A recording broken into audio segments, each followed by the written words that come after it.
Assim foi o batizado do filho de Massu. Complicado e difícil. Atravessado de problemas, mas a todos Deus com jeito.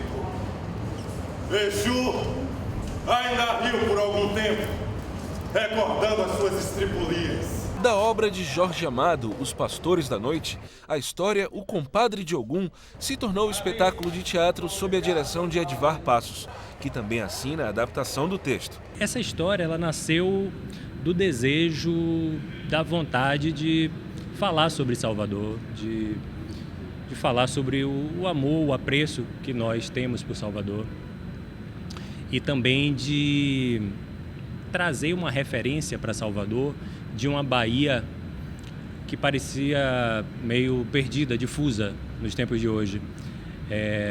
A sensação que me dava, conversando com outros artistas e outras pessoas na cidade, era que a Bahia, a ideia de Bahia, onde é que está essa Bahia, né? Que já foi tão cantada por aí. Então, a vontade de se reconectar com isso aí, acho que é o principal motivo da gente ter ido em Jorge Amado para poder trazer essa trama.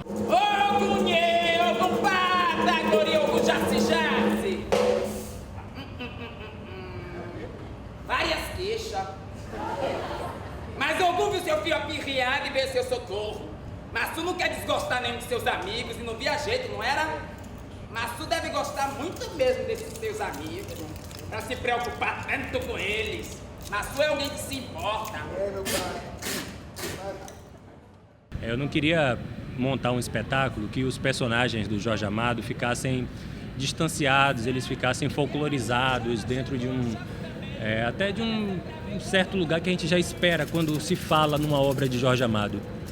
Eu queria muito que o espetáculo ele fizesse com que o espectador ele tivesse ao mesmo tempo lá em 1950 e tivesse também em 2014. Então, na dramaturgia, na construção da dramaturgia, eu criei alguns recursos para o espectador estar lá e estar aqui. Me aproveitei de uma coincidência histórica, que é a Copa do Mundo. A Copa do Mundo está acontecendo agora esse ano, em 2014, mas ela estava também acontecendo em 1950 no Brasil. A peça estreou em plena semana de comemorações pelo aniversário de Salvador, no inusitado espaço da Igreja de Santana, a paróquia que todos conhecem popularmente como Igreja do Largo da Dinha, no Rio Vermelho. O primeiro desafio aqui é que a gente trabalhou com um espaço que não é um espaço, um teatro, né? É um espaço não convencional, que a gente chama. O primeiro projeto foi desenvolvido, na verdade, para a Capela do Solar do Inhão, né, no MAN. E isso já faz alguns anos, cerca de 2, 3 anos, a gente tirou foto, a gente preparou um projeto todo para esse local, que também era uma capela, que tem uma nave de igreja muito parecida com essa, é um pouco maior, mas é parecida com essa. E aí, quando o projeto foi aprovado agora, então a gente realmente tinha esse espaço para trabalhar. A primeira coisa que a gente fez foi trazer o ensaio para dentro do espaço. Então, quando a gente trouxe os atores caminhando nesse espaço, o ator descobrindo, o ator é direção, e eu observando um pouco. Foi um processo curto, mas deu para fazer isso. Então, a gente começou a fazer com que os atores brincassem por esse espaço. A direção, logicamente, ao ouvir o texto e ao ouvir os improvisos dos atores, começou a pensar nessa marcação espacial e a cenografia entra, então, nessa definição espacial junto com o diretor. Como é que não vai perceber se essa miserável só cacareja e não faz tão fraco? Pronto. Eita, tá tão fraco todo. Galinha pitadinha. Ó, nem um galo de Angola notava essa diferença. Né? Assim de longe mesmo, nem dá pra perceber. Corre, mano! Eu acho que tem várias coisas aí. Uma que a gente está no Largo de Santana, que é um largo de boemia, que tem a ver com os Pastores da Noite, tem a ver com o Jorge Amado, que eu acho que é uma pessoa que aproveitou muito a vida. Acho que falar de Jorge durante essas comemorações do aniversário da cidade, eu acho que é muito oportuno também, porque a Bahia que está no imaginário das pessoas lá fora, no Brasil, é uma Bahia que ele inventou. Ele, Caribé, né, Floriano Peixoto, eles inventaram essa Bahia. A trama gira em torno da situação em que se encontra o personagem Massu, que acaba de saber que é pai de uma criança. Mas qual dos amigos deve ser o padrinho? Depois de muita confusão, eis que o orixá Ogum assume para ele próprio a honra. Aí é que aparece outro problema. Será que a divindade vai ser admitida na igreja para a cerimônia? Eu acho que esse personagem tão importante é de grande responsabilidade, principalmente encenar nessa igreja, que é onde Jorge Amado tem uma grande importância, né?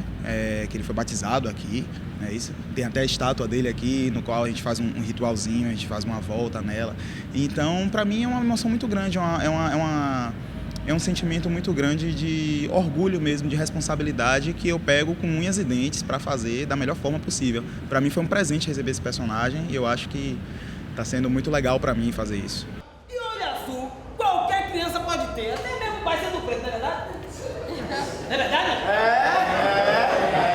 Até mesmo porque não se pode classificar e separar todos os sangues de uma criança nascida na Bahia. De repente, nasce um lourinho no meio dos mulatos, nasce um pretinho no meio dos brancos, e assim somos nós. E Deus seja louvado.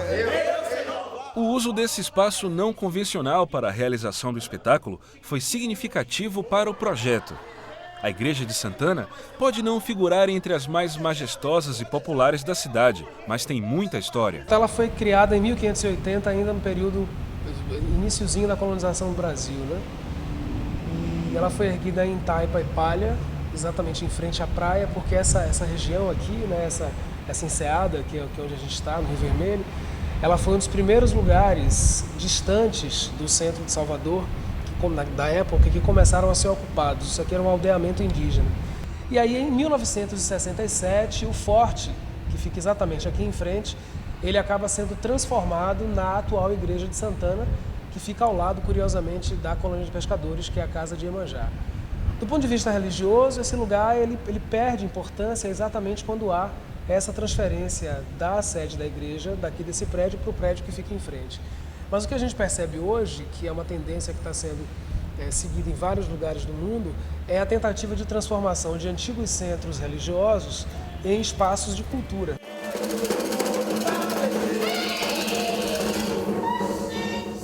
Falar do abandono das igrejas, mais do que falar da questão religiosa, é falar do abandono de patrimônios históricos e culturais.